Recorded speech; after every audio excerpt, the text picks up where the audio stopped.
So we are going to build a truncated octahedron. Okay. These are all platonic solids here. Tetrahedron, octahedron, icosahedron. They're the 3 of the 5 platonic solids that are based on triangles. Cut off their corners and you get the truncated versions. So maybe you can see that if we take the octahedron, cut off each corner, that creates a square where the corner gets cut off. But more importantly, each of these triangles turns into a hexagon. Why do I say more importantly the hexagon? Because that's where we're actually going to be building the hexagons. The squares will be the holes. So we're going to build a truncated octahedron. It's going to be spiky. We can also do the inverted version, which will have the spikes pointing inward. And it's all based on the fact that 6 of the hypertiles, and a total of, 9 connectors, can be made into this near perfect hexagon. It looks like a hexagon, looks pretty perfect. It's not quite flat. If I put this on a table or put up against something, you would see that it kind of puckers up and down, so it's a bit of an angle. As does some carbon rings, like cyclohexane has that puckered shape to it as one of its configurations if you're into organic chemistry. But these hexagons are going to be what's going to allow us to build the truncated octahedron. And it'll be spiky if we have these pointing outward, and it'll be not spiky, it'll be inverted if we have them pointing inward. First, let's build one of these, and they're pretty straightforward. One of the easier builds. Put a connector on an edge, bring another one up to it. You need to be making a zigzag connection so that when you then fold it, you get one of these thorns or beaks or whatever you want to call it, spikes. Either way you go, it goes that way. If we accidentally made a spiral connection, yeah, it doesn't build that when you fold it. Okay? So, if you do that, oops, just turn this 90 degrees and you've got yourself the zigzag connection. Put another one on there, and there you go. So that's one thorn. We'll build another one here. Did I get that one right? I did. See how it does that? Okay. And finally, the third. We need 3 of these little thorns or beaks. This yellow one especially makes it look like a beak. If you don't see that, maybe like a cardinal beak. Yeah. So now I've got those. I simply connect them. And when you connect them now, again, don't do it like this. That's a whole nother kind of shapes you can make, but we're going to be doing it like this to make each one a third of this hexagon. So 1/3, 2/3. Here's the third, taking advantage of that 120 degree angle there, more or less. Okay, now when you put this last one in there like that, it's the hexagon is very non-planar, it sticks way up, but then just flexing this like this, boom, gets us the shape we want. That's very close to being a nice flat hexagon. So for the truncated octahedron, we're going to need a total of 8 of them, and I've got them already made: 2 yellow, 2 green, 2 blue, and 2 orange. And we're going to make it so the 2 yellow will be on opposite sides. So there, and then the back side. So this one and that one. All that means I have to do is make sure I don't put 2 yellows touching and we'll be all set. Or 2 greens touching, or 2 blues. So I'll take these 2 and connect them now. This is important. For these builds, we didn't have to pay much attention as we're building the hexagon, but when we connect the hexagons, it is important. We're going to have all of these connections be not zigzag, but spiral. So that right there would not work. Here's why. When you go to invert it, they get in each other's way. Okay? That's especially true for the truncated tetrahedron, where we want to really push it together. So for this one, we're going to have all these hexagon to hexagon connections See how these beaks are like lined up? You want them staggered like this. Okay, beak there, beak there. Okay, so, and that's a spiral connection right there. Maybe you can see it's nice and smooth. Okay, so this is a good combination, this builds a good combination of zigzag connections within the hexagons, but nothing but spiral connections between. So now we're gonna, and remember, we're making this square by leaving a gap. So this next one doesn't go here, it goes here. And look, that would be wrong. See how these beaks are right next to each other? So I want to go like that, rotate it 60 degrees before you connect it. Okay. Now if I want this to be a square, I got to close it off here with my orange one. Okay. So, did I do that one right? No, I did not. That would be a zigzag connection, so let me rotate it 60 degrees. There's the connection I wanted to make. There. And now, let's see, should we have the spikes pointing inward or out? We'll have them pointing inward first, so we'll do the inverted. And so it'll be like that, and you can start to see the square that forms right there.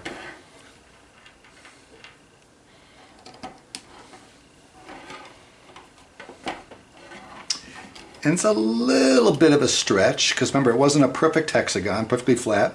So when I do this, I feel a little bit of tension. That was true in the tetrahedron too, although not when you do the thorns on the outside, the spiky one. So there it is. See that square?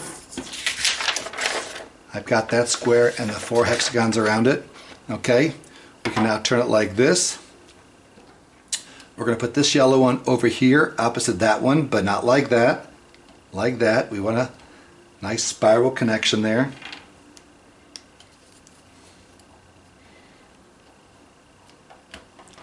Okay, we can let that flop backwards.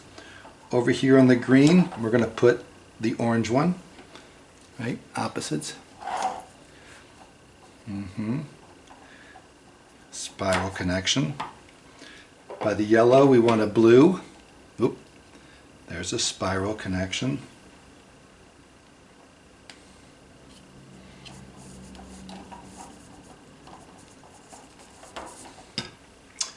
And the last one is this green over here. I almost put it the wrong way. That would be that'd be interesting. Half the spikes in, half the spikes out. A semi-inverted, semi-spiky. But did I get that one right? No, I did not. Rotate it to the next one. I want to make sure that these two spikes are not going to get in each other's way when we fold it. Okay. And now we're going to just close it up. And again, that's pretty far off, but the connectors are forgiving enough. We can make that. Okay, this isn't the only build where we're kind of pushing the angles a bit, but that's okay. Here's the next one. Fold the orange up and connect it here. Okay, and finally,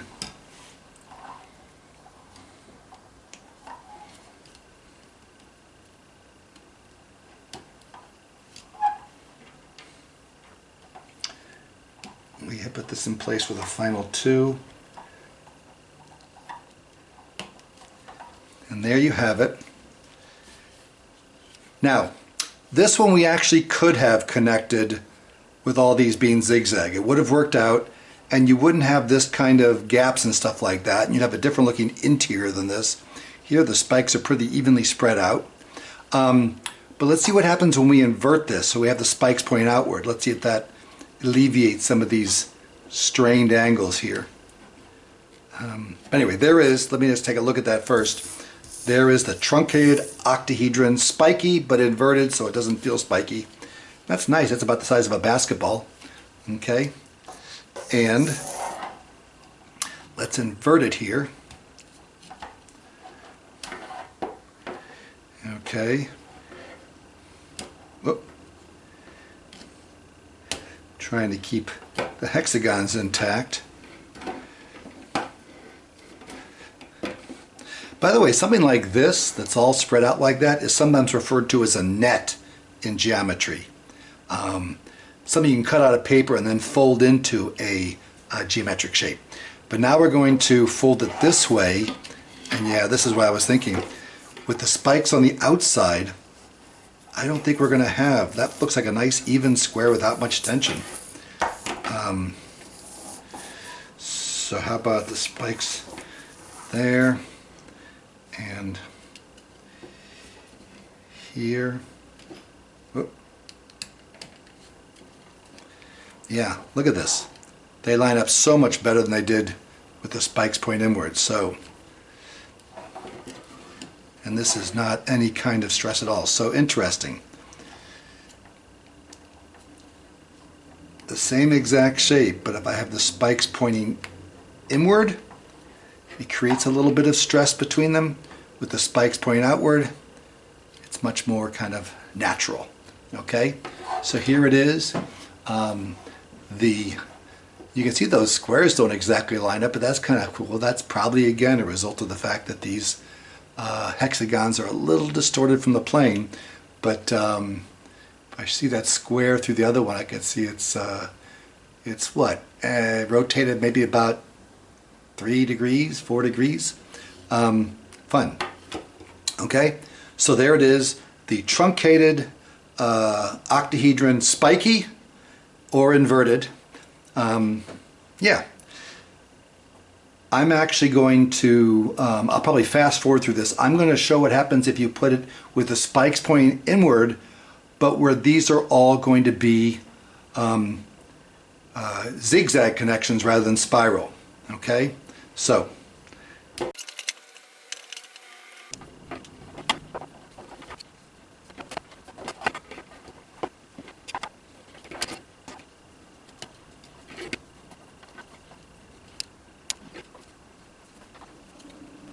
okay, now I've gone and changed all of my my spiral connections to zigzag connections between them all, and this is working. It really will only work to do that if we have a truncated octahedron, because it has a square face to it, and that's got 4 even number sides. The other ones with the tetrahedron and the icosahedron, which have 3 and 5, it wouldn't work to do this. But we can have both variations on the truncated octahedron, and this one is what it looks like when we have, did I get them all closed up? Yeah. There it is. And that does work to have the spikes point inward and gives you a nice shape here. And there was, and if I undo one, you'll see there's no real strain there on that. So that compensates for the strain we saw when we had all these connections be spiral. And let's see what happens when we invert this. Okay, so we'll have it now.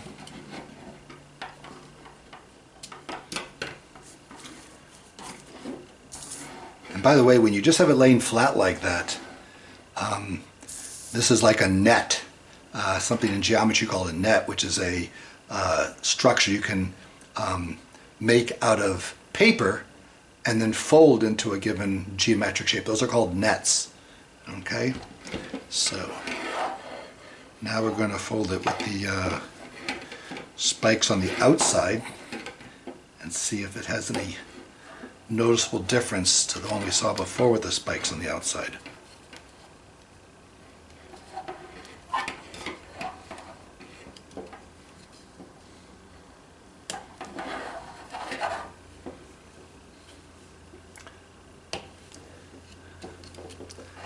Okay, that was again a pretty easy connection, no strains in the angles there.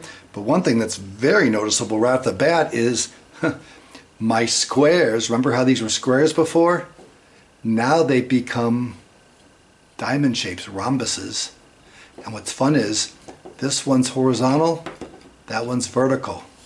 Horizontal, vertical, horizontal, vertical. And it looks like there's not a lot of rotation there. It looks like that center rhombus is pretty well aligned. I'm sorry, the back rhombus is pretty well aligned with the front rhombus. So this is this is a different shape now, okay? So it's still a truncated octahedron, but it's distorted a bit to give us rhombi, instead of squares. And again, I believe that's all a result of the fact that these angles here are not completely flat. These hexagons are not completely flat.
Okay, this is interesting. We do have room, although they come pretty close with the spikes almost hitting, but we do have room to have the spikes pointing inward and to have all these connections between the hexagons be zigzag, not spiral as we did before. And it also seems that, at least up till now, the connections have been much easier to make, so the angles are not as strained. And again, I'm sure all of this is a result of that hexagon not being nice and completely flat. So, yeah, that lines up fairly well. There it is. I knew there was a stray connector. Not perfect, but I think it's a little better than it was the other way. So, here it is. The truncated octahedron, spikes pointing inward, but this time with all of the connections being done zigzag. And now it does seem, you can't see it so well, but that square on the other side does not seem rotated at all. Let's try inverting this one and see how that looks. So this will be, as we did before, spikes pointing outward. And the only difference between this and the previous one is this one has all of the connections be, you can see it right here, zigzag. See how these two beaks are side by side?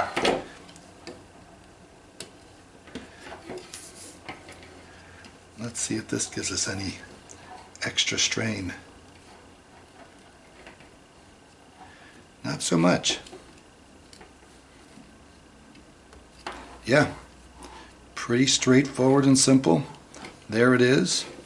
And these actually end up looking more like diamonds than squares, rhombuses, rhombi. That's kind of fun. That one, the rhombus is horizontal. There it's vertical, horizontal. And are those two lined up fairly well? I don't see a whole lot of rotation there. Okay, so there it is. A variation on the truncated octahedron here, where all the connections between them are zigzag rather than spiral.